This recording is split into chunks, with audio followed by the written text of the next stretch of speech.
99 Nights in the Forest is a massively popular game on Roblox at the moment, with over 300,000 players active at once. The game is quite simple: fuel a fire, build a base, and survive 99 days, which is what led it to such a high player count. It takes around 90 minutes to survive 99 days, leading to the game becoming extremely boring after an hour of playtime, so that's what I'm going to be talking about today. You spawn in an isolated forest with a crafting bench, a scrap grinder, and an unlit campfire. You're told to chop down nearby trees and fuel the fire, so that's what you do. Once you add enough fuel, the fire will level up and the map will expand. If you haven't already, you would see the massive notice board next to the campsite with a big red exclamation mark. For the rest of the day, you would gather wood, kill bunnies, and explore. Once it becomes night, it becomes apparent that there's a monster lurking. Glowing white eyes can be spotted from the campfire, and you're taught that this is a safe zone at night. A cutscene plays, showing one of the missing children from the notice board. This is where you learn that you're supposed to save the kids. When you click on the poster, it points you in a direction, and once you arrive, you see wolves guarding a cave. Curious, you investigate what they're protecting and see a locked gate.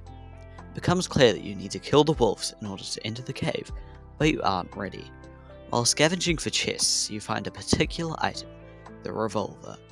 Using this, you make your way back to the dungeon and slay the wolves. They drop a key.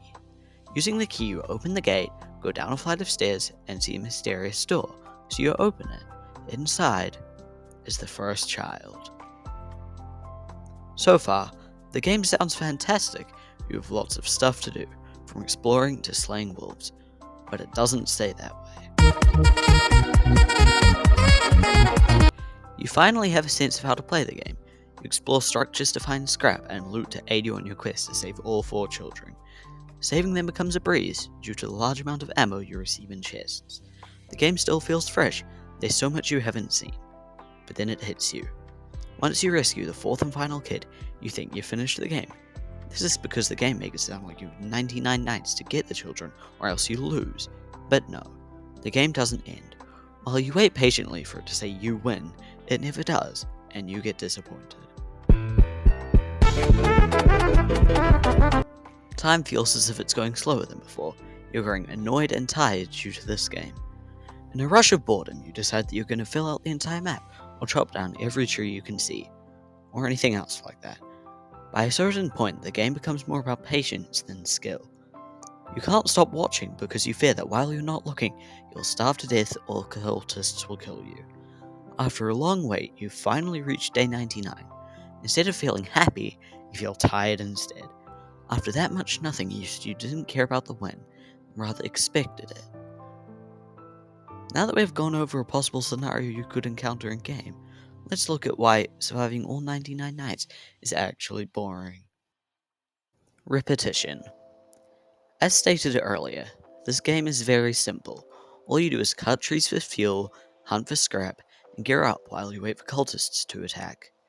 This simplicity is good for long runs, but not for surviving 99 days. If you finish all of your tasks too quickly, then, as stated before, it becomes a waiting game.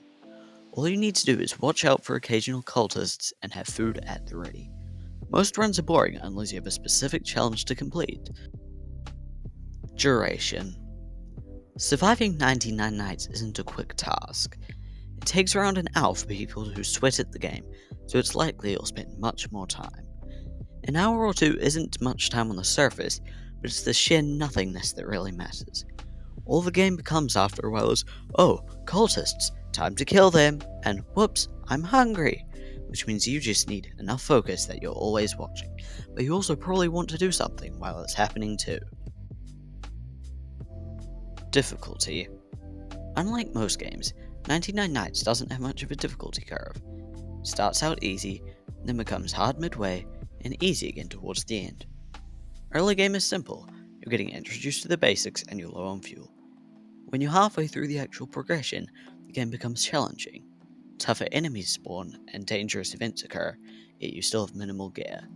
By the time it's late game, you already have everything you could ever need: ammo, food, and protection. While 99 Nights in the Forest is an engaging game, it lacks gameplay. I'm not saying I dislike the game, in fact, I've even survived 722 days. Instead, I'm bringing up the fact that there's not a lot to do once you finish what you wanted to do. The strongholds they added in the latest update are a pretty good fix, but if you're still low on ammo, then you won't even try to take them on. Thankfully, the game says they're adding an ending. This could imply that there will be multiple, which could create a more involved storyline for players to follow. Also, if you want to make the game harder, check out my last video. It's explaining how you could pull off a run without the campfire. Now, as I said, I'm not hating on the game. It's a pretty good game and it's in my top 3 at the moment. Thanks for watching, guys. Just a reminder to like and subscribe. This is my second video since my 2-year break and I didn't get many views on the last one, so I'm just hoping this one pops off. Bye!